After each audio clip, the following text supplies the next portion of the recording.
សួស្តីអ្នកនរគ្នាថ្ងៃនេះយើងបានវិលមកជួបគ្នាម្ដងទៀតហើយឥឡូវនេះជូលៀសជាមួយនឹងវាលគឺក៏បានធ្វើការប៉ះគ្នាហើយនៅក្នុងការប្រកួតមហោស្រពវេទមន្តមួយនេះបន្ទាប់ពីអ្នកទាំងពីរបានមកដល់ទីលានកណ្ដាលអញ្ចឹងគឺអត់មានអីត្រូវធ្វើទៀតទេគឺមានតែប្រកួតគ្នាដើម្បីរកអ្នកណាឈ្នះអ្នកណាចាញ់តែប៉ុណ្ណោះអ្នកដែលគ្មានវេទមន្តចង់មកប្រកួតជាមួយនឹងយើងផងឯងប្រៀបដូចជាកណ្ដុរនៅក្នុងរោងមួយអញ្ចឹងបើសិនបើឯងមានសមត្ថភាពខ្លាំងពិតមែនឯងគួរតែបញ្ចេញនៅសមត្ថភាពរបស់ឯងទាំងប៉ុន្មានឲ្យយើងដឹងផងហើយយើងនឹងកំដរនៅក្នុងការលេងហ្គេមមួយនេះកុំអារម្មណ៍អីបន្តិចទៀតឯងនឹងដឹងហើយយើងនឹងឲ្យឯងទៅសុំទោសលោកដូណាល់និងអ្នកផ្សេងទៀតឲ្យតតែបាននៅគណៈពេលនឹងគឺជូលៀបានបញ្ចេញនៅវេទមន្តគាត់មួយគឺជាវេទមន្តដែលបំផន់រូបរាងជាច្រើនឬក៏គេហៅបានថាវេទមន្តបំផន់ភ្នែកនៅក្នុងវេទមន្តនឹងផងដែរគឺមនុស្សដែលគេបានក្លូនចេញមកគឺសិតតែមានសមត្ថភាពនៅក្នុងការបំផ្ទុះខ្លួននៅពេលដែលមានសត្រូវណាទៅវាយលើមនុស្សដែលក្លូនចេញមកនោះស្រាប់តែនៅពេលនោះវាបានកាប់ទៅលើមនុស្សក្លូននឹងបាត់ទៅហើយអញ្ចឹងគឺធ្វើឲ្យគាត់ជាប់ទៅនឹងដុំតកដែលមនុស្សក្លូនបានបំផ្ទុះខ្លួនវាក៏គាត់បានឆ្ងល់ផងដែរថាហេតុអ្វីបានជាជូលៀចេះនៅវេទមន្តរបស់អ៊ីហ្វារីបែបនេះហើយចំពោះវេទមន្តមួយនឹងគឺជាវេទមន្តនៅក្នុងចំណោមវេទមន្ត12របស់អ៊ីហ្វារីពេលហ្នឹងជូលៀក៏គាត់បានសោយផងដែរហើយគាត់ក៏បាននិយាយថានេះគឺជាទេពកោសល្យរបស់គាត់ហេតុអ្វីបានជាឯងនិយាយបែបហ្នឹងគឺពិតជាមិនស័ក្តិសមនោះទេនៅគណៈពេលហ្នឹងកំហឹងរបស់វាលគឺឡើងមកដល់កំពូលហើយគាត់ក៏បានស្ទុះមួយទំហឹងដើម្បីទៅវាយប្រហារទៅលើជូលៀបន្តទៀតការស្ទុះមករបស់វាលគឺហាក់បីដូចជាអត់មានប្រយោជន៍នោះទេបែរជាមកត្រូវឲ្យជូលៀឃុំទៅក្នុងរនាំងតកទៅវិញនៅក្នុងរនាំងនឹងផងដែរគឺកាប់អត់បែកទេប្រសិនបើយកខ្លួនទៅប៉ះវានឹងអាចខ្លាចជាតកផងដែរហើយនៅពេលហ្នឹងជូលៀក៏បានទម្លាក់នៅដុំតកដ៏ធំមួយដើម្បីមកសកត់ទៅលើវាលបន្ថែមទៀតអ្នកគ្រប់គ្នាដែលបានឃើញនៅសកម្មភាពមួយហ្នឹងគឺពិតជាភ្ញាក់ផ្អើលតែម្ដងដោយសង្ឃឹមថាវាលគឺមិនអាចតដៃបាននោះទេនៅក្នុងគណៈពេលហ្នឹងជូលៀក៏បានប្រកាសនៅក្នុងការប្រកួតនឹងផងដែរថាខ្លួនពិតជាស័ក្តិសមនៅក្នុងការស្នងតំណែងពីអ៊ីហ្វារីខ្លាំងណាស់នៅក្នុងពេលហ្នឹងផងដែរជូលៀមិនទាន់បាននិយាយអួតនិងលើកដំកើងខ្លួនឯងស្រួលបួលផងស្រាប់តែដុំតកពីក្រោយគាត់គឺមានប្រតិកម្មកើតឡើងដុំតកមួយហ្នឹងបែកក៏ដោយសារតែវាលជាអ្នកពូដុំតកមួយហ្នឹងដើម្បីចេញមកប្រកួតជាមួយនឹងវាលតទៀតហើយអ្នកទាំងពីរក៏បានបើកឆាកប្រកួតគ្នាម្ដងទៀតក៏ប៉ុន្តែវាលគឺបានដឹងនៅចំណុចខ្សោយវេទមន្តរបស់ជូលៀហើយអញ្ចឹងគឺគាត់បានឈ្មោះមកពីក្រោយដើម្បីវាយមិត្តរួមក្រុមរបស់ជូលៀឲ្យសន្លប់ទាំងពីរផងដែរព្រោះតែលោកគ្រូអេដវើតបានឃើញភ្លាមគឺគាត់ស្រឡាំងកាំងយកតែម្ដងដោយសារតែក្បាច់មួយនឹងវាលក៏បានប្រើទៅលើគាត់ផងដែរឯងមិនតន់ចេះនៅវេទមន្តនេះច្បាស់លាស់នោះទេនៅមានចំណុចខ្សោយច្រើនណាស់វាមិនពិតនោះទេហើយឯងពិតជាហ៊ានខ្លាំងណាស់ឯងចេះតែវេទមន្តសង្ខេបរបស់អ៊ីហ្វ្រាតែប៉ុណ្ណោះឯងមិនអាចចេះនៅវេទមន្តពិតប្រាកដរបស់នាងបាននោះឡើយហើយនៅពេលនោះផងដែរជូលៀក៏បានបើកការវាប្រហារទៅលើវាលសាជាថ្មីក៏ប៉ុន្តែវាលបានគេចនៅក្នុងក្បាច់មួយនឹងបានទាំងអស់ដោយសារតែគាត់អាចមើលដឹងពីចលនារបស់វេទមន្តមួយនេះនៅក្នុងពេលនោះផងដែរវាលបានស្ទុះមកកណ្ដាលមុខជូលៀធ្វើឲ្យជូលៀភ័យមួយទំហឹងតែម្ដងនៅពេលនោះជូលៀក៏បានដាក់រនាំងការពារខ្លួនផងដែរក៏ប៉ុន្តែរនាំងមួយនឹងគឺមិនអាចទប់ទល់ទៅនឹងកំហឹងរបស់វាលបាននោះឡើយនៅក្នុងអំឡុងពេលហ្នឹងគឺវាលបានប្រាប់អំពីគ្រឹះនៃវេទមន្តមួយហ្នឹងទៅកាន់ជូលៀឲ្យបានដឹងផងដែរហាអញជាមនុស្សដែលគ្មានវេទមន្តផងតែឯងយល់ដឹងអំពីគ្រឹះនៃវេទមន្តមួយនេះបានយ៉ាងដូចម្ដេចនេះក៏ដោយសារតែវាលគឺជាមិត្តជិតស្និទ្ធជាមួយនឹងអ៊ីហ្វ្រាតាំងពីតូចហ្នឹងឯងហើយវាលក៏គាត់បានឃើញនឹងវេទមន្តជាច្រើនដែលអ៊ីហ្វ្រាបានហាត់តាំងពីក្មេងផងដែរហើយប្រវត្តិរបស់ពួកគេទាំងពីរនេះគឺសិតតែដូចគ្នាទាំងអស់ដោយសារតែពួកគេគឺធំធាត់ឡើងនៅក្នុងមណ្ឌលកុមារកំព្រាជាមួយនឹងគ្នាចំពោះវេទមន្តដែលជូលៀបានប្រើហ្នឹងគឺនាងបានបង្កើតឡើងតាំងពីនាងមានអាយុត្រឹមតែ2ឆ្នាំមកម្លេះហើយវេទមន្តមួយហ្នឹងគឺមានឈ្មោះថា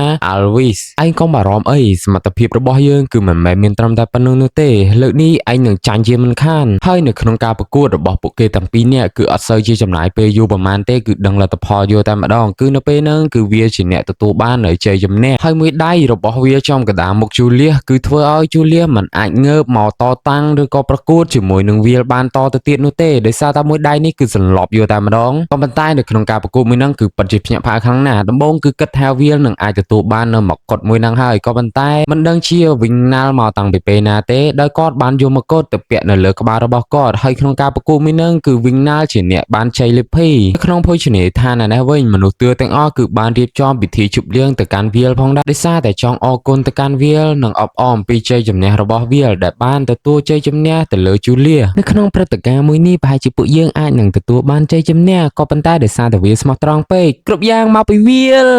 อุ้ยช่างอันហើយឥឡូវនេះវាទទួលបានការកោតសរសើរពីមិត្តរួមថ្នាក់ជាច្រើនដោយសារតែគាត់អាចប្រកួតឈ្នះទៅលើជូលៀសនោះឯងហើយអ្នកខ្លះទៀតគឺប្រវល់វាលដើម្បីចូលទៅក្នុងដនចន់ជាមួយនឹងពួកគេចំណែកឯអ្នកខ្លះវិញទៀតគឺហៅវាលដើម្បីចូលទៅក្នុងពិធីជប់លៀងរបស់ពួកគេផងដែរហើយឥឡូវនេះគឺវាទទួលបានការតាក់ទាញនៅក្នុងសាលារៀននេះខ្លាំងណាស់ផលិតនាងដោយសារតែឃើញវាលរៀងមានសម្ពាធខ្លាំងពេកចឹងហើយនាងក៏បានចេញមកនិយាយជំនួសវាលផងដែរអ្នកទាំងអស់គ្នាបានមើលងាយគាត់រួចមកហើយចឹងហើយគឺគាត់អត់ព្រមទៅជាមួយអ្នកនរគ្នាទេប្រយ័ត្នគាត់ខឹងណាផលិតនាងពិតជាអស្ចារ្យខ្លាំងណាស់អ្នកទាំងអស់គ្នាបានហៅខ្ញុំទៅពិធីជប់លៀងតើនេះឬគឺជាដំណើរទៅរកមិត្តភក្តិហ៎ផលិតអើយនាងគួរតែឈប់ជ្រៀតជ្រែកគេទៀតទៅវាមិនស័ក្តិសមនោះទេណាតើវាលយើងចូលទៅក្នុង Dungeon 2នាក់វិញខ្ញុំសន្យាថាខ្ញុំមិនធ្វើអីវាលនោះទេគ្រាន់តែវាលក៏អត់បានទៅចូលរួមជាមួយនោះទេព្រោះអីថ្ងៃស្អែកគឺគាត់មានកម្រងដើរទិញអីវ៉ាន់ជាមួយនឹងខ្ញុំគាត់អត់បានទៅជាមួយនឹងឯងទេព្រោះអីគាត់ជាប់រវល់ហើយព្រឹកមិញយើងមិនគួរនិយាយបែបហ្នឹងសោះឥឡូវពេលនេះយើងមិនដឹងត្រូវធ្វើយ៉ាងម៉េចទេឯងគួរតែសាកល្បងម្ដងហើយទើបដឹងនៅពេលព្រឹកបានម្ដង Colette នាងបានតុបតែងខ្លួនយ៉ាងស្អាតដើម្បីរងចាំវាលមកជួបជាមួយនឹងនាងនៅពេលដែលវាលគាត់បានដើរមកដល់ Colette នាងបានមើលទៅកាន់វាលឡើងផ្លឹកយកតែម្ដងតតែវាលគាត់សួរទៅកាន់ Colette ទើបនាងភ្ញាក់ខ្លួនមកវិញនៅពេលនេះ Colette នាងពិតជាឆ្ងល់មែនតើថាហេតុអ្វីបានជាវាលមើលមកកាន់គាត់បែបនេះអូ Colette ហេតុអីបានជាថ្ពណ៌របស់នាងក្រហមចឹងកាត់អីមែនហ្នឹង Colette នាងកំពុងតែអៀនហើយគ្រាន់តែលឺចឹងទៀតគឺបាក់កយកហ្មងកាន់តែអៀនថែមទៀតហើយនៅពេលហ្នឹងនៅខណៈពេលហ្នឹងផងដែរ Roste ក៏បានចូលមកផ្ដាច់ចង្វាក់របស់ពួកគេយ៉ាប់ហ្មង Roste អើយយើងខំដែររកឯងឡើងមកយូរតាមពិតឯងមិននៅនឹងសោះហឺម្នាក់ហ្នឹងគឺមិត្តរួមបន្ទប់របស់ខ្ញុំមានឈ្មោះថា Roste ហើយឯងនៅនឹងធ្វើអីទៀតតោះយើងទៅទិញអីវ៉ាន់ជាមួយនឹងគ្នាយើងត្រូវទៅបន្តទៀតយើងមិនអាចនៅនឹងបានទេយើងនៅខ្វះអីវ៉ាន់ច្រើនណាស់ណាដឹងទេហេកុំចាប់ដៃខ្លាំងពេកមកបានហើយយើងព្រឺសបល់ណាស់ណាដឹងទេអើយស្អីគេពួកគេជាមិត្តភក្តិឬក៏ជាស្អីហ្នឹងចាប់ដៃគ្នាទៀតមើលទៅដូចជាគូសង្សារអញ្ចឹងដែរអើយយើងចង់តែសម្លាប់ឯងទេនេះនៅគណៈពេលនេះ Colette នាងចង់ចូលមកនិយាយជាមួយនឹងវាលដែរក៏ប៉ុន្តែ Roste គឺបានដើរមកកាត់មុខនាងមិនថានៅហាងសម្លៀកបំពាក់ឬក៏កន្លែងញ៉ាំអីកន្លែងដែលធ្វើអាវុធនោះទេគឺ Roste តែងតែដើរកាត់មុខនាងរហូតធ្វើឲ្យនាងខឹងយូរតែម្ដងអើយមិនដឹងជាធ្វើយ៉ាងម៉េចនោះទេផ្លែតានាងកាត់អីហ្នឹងបានជាមិននិយាយសោះយ៉ាងតើគាត់ជានរណាហេតុអ្វីបានជាគាត់ដើរជាប់ជាមួយនឹងអ្នករហូតអញ្ចឹងមុខនឹងពិតជាសង្ស័យខ្លាំងណាស់មិនមែនជាមិត្តភក្តិធម្មតានោះទេបែរជាសង្សារគ្នាទេដឹងមើលទៅមុខគេហាក់បីដូចជាមិនមែនជាមនុស្សប្រុសនោះទេហាក់បីដូចជាមនុស្សស្រីអញ្ចឹងមើលទៅវាលក៏ហក់ខ្ញុំហើយ Colette នាងកំពុងតែសង្ស័យអំពីអ្វីហ្នឹងខ្ញុំមានផុសតាងអំពីគាត់ណារបស់គាត់គឺធំជាងរបស់ខ្ញុំទៀតណោះអូវាលឯងត្រូវទៅធ្វើដាវមែនទេឯងទៅមុនពួកយើង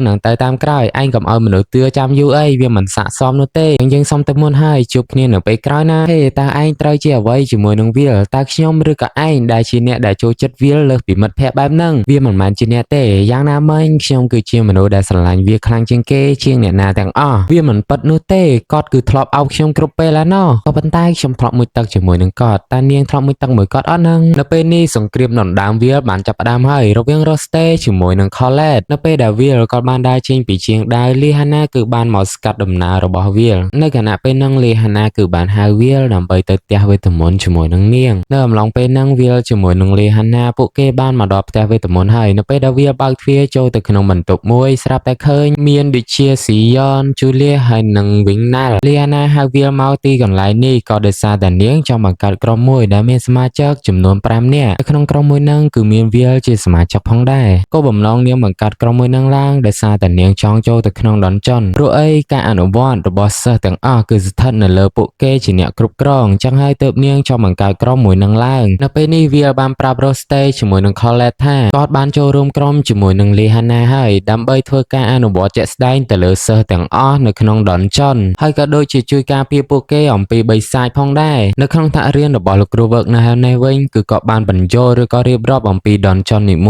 ួយៗទៅកាន់សិស្សដែលបានចូលទៅក្នុងការអនុវត្តជាក់ស្ដែងនៅពេលខាងមុខនេះវានៅសល់ត្រឹមតែ10ថ្ងៃទៀតតែប៉ុណ្ណោះហើយការចូលទៅក្នុងដនចន់គឺវាពិតជាគ្រោះថ្នាក់ណាស់បើសិនបើសិស្សណាម្នាក់ដែលមិនមានការប្រុងប្រយ័ត្នវាធ្វើឲ្យងាយស្រួលទៅលើបិសាចក្នុងការសម្លាប់ខ្លាំងណាស់ដោយសារតែបែបហ្នឹងហើយទើបគេគ្រប់គ្នាឲ្យចូលទៅក្នុងដនចន់ជាក្រុមមួយក្រុមគឺមានចំនួន5នាក់ដើម្បីងាយស្រួលនៅក្នុងការពារគ្នាកន្លងមកគឺមានសិស្សចំនួន4នាក់ត្រូវបានបិសាចបរិភោគផងដែរហើយ Colette យើងជួបគ្នាម្ដងទៀតហើយនេះហើយអ្នកទាំងអស់គ្នាក៏បានមកដល់ចន់ទី6ដើម្បីស្ដាប់ការណែនាំរបស់លោកគ្រូ Edward និងលោកគ្រូ Nervous ហើយសាច់រឿងយើងក៏មកដល់កន្លែង slash ផងដែរបើសិនបើខ្ញុំនិយាយខុសត្រង់ណាអីសំខាន់តែនឹងអភ័យទោសផងណាអ្នកទាំងអស់គ្នាហើយបើអ្នកទាំងអស់គ្នាយល់ថារឿងនេះល្អមើលកុំភ្លេចចុច like ខ្ញុំម្នាក់មួយផងជួបគ្នានៅពេលក្រោយទៀតបាយបាយ